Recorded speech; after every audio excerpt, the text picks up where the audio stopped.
Manchester United 2, or let me say Liverpool 2, Manchester United 2, since they played at Anfield. And the only thing I can say is what a game. I was expecting Liverpool to trash Manchester United based on current form, but man, oh man, the kind of Manchester United put up a fight today, and that was what I was expecting. Like, that's what I've been crying for from these players. Fight. Even if you lose, die fighting. So what do you have to say about the game? Okay, thank you, Ahmed, for bringing me in. I would say, I don't know, I'm excited, really excited. It's been long I watched the Manchester United football that I had goosebumps all over me. Like, wow, is this really us? But like I said, everything I told you the last time we spoke, you can actually see it. It's clear. I understand people see football from different points of view. But what I can see today is the rest has really paid off, meaning our our wing backs were up and running. They kept on holding back those wingers from Liverpool, and then the fight in the midfield was all that changed the game. I really love what I saw Ugarte and Mino do in that midfield. I can tell you, this is really the Manchester United we're talking about. Like, we kept on going for it. Especially for Liverpool that are in a hot form right now. I am so excited. For me, it's a game that is to watch. It's a game of the week of the season for me. For now, wow. It's a game of the season for me. Game of the season already. For now.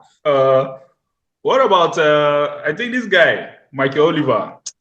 That guy, I don't really understand that guy.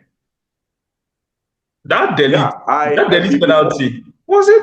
I felt that thing was, come on now. That thing, to me, that's not a clever. Yes, his hands were away from his body, but I think he wasn't even looking at the ball. He just turned and the ball hit his hand. And Michael Oliver, no. That guy likes spoiling games. I don't know.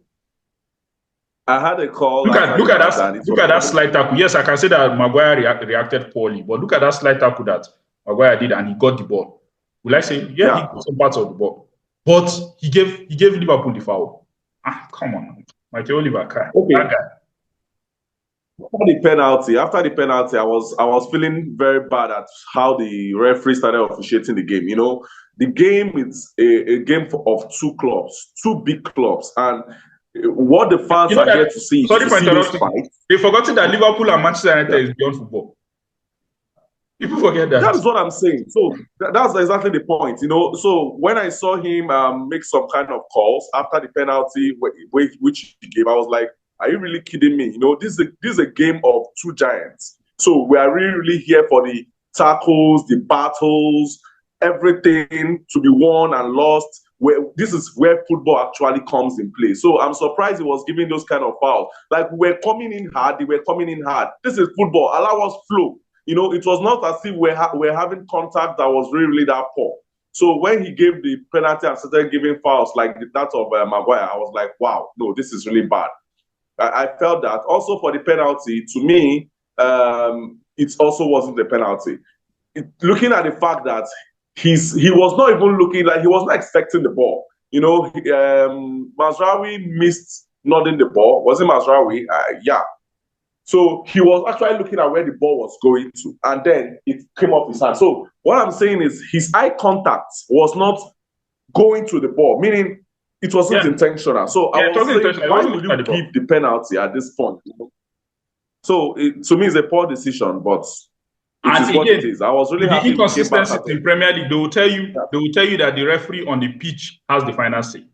Then the VAR, when the referee makes the decision, VAR will not interfere again. And I'll be like, come on now. What are you guys doing? The referee has already declared that this is not a penalty. VAR still interfered, stopped the game, put the referee back. Come on.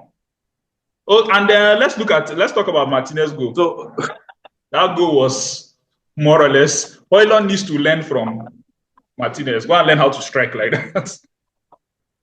We said this before. Højlund, and if you check before the match, they were giving a little review of their Højlund. They said almost the same thing. He's doing the right things. He's doing everything well. He's fighting, but there are little things as an attacker that he's not doing. He's not finishing when he's supposed to finish. He's taking the wrong steps. He's fighting the wrong battles, like that. So, but then Martinez was really, today, he was really good at it. And I told you, the game was lost and won two places, the midfield and then the wing backs. If you check Van Dijk, he was really, really mad at Alexander-Arnold when we had the second chance after the 1-1. The one Garnacho tried to play back and he blocked it. He was looking at it and like, really? I can't be doing all this tracking for you. That's to show you how these wing backs play an important role. Like, when our wing backs were poor, we're losing. That is the football, especially in this kind of formation. Arnold was off it in terms of defense. All our attacking threats were coming from there. So you can see the disappointment in Van Dijk's face. Like, why would you? Normally, in Liverpool's defense, Arnold is the weak one. So you see, and it was really, I really like the fact that Dalot actually handled that place very well. Like, he wasn't going too much, but then he had really good help from the midfield, and then Martinez always coming in. I really, like I said, I love the battle. If it wasn't for that penalty, I don't think Salah would have gotten a goal. I really didn't want him to get a goal against Manchester United. That guy has turned scoring Manchester United to a hobby. He scores at will. Yeah. So finally, what do you have to say before we round up? Before we go, Salah? Finally, to me, this stuff, like, to me, it could be a stepping stone for us. Though even if we had a disappointing run after the Manchester City game, but I feel because of the less games we are going to be having, though we still have a busy January, but at least there's a time gap for that. So I feel we're actually going to build on this, and then the momentum, and like you can see, we had our best players in the midfield. He had his selections right in terms of the midfield. He had everything right. It's just for us to stick to the plan and then still have the same energy whenever we are playing both smaller teams and a bigger team. I really, really need to see them do this more often. So, good game, good reaction, good points shared, and let's see what makes of the rest of January. Believe me, we are going to stand once again. All right, Michael, thank you very much for joining me. I'll see you after the next game.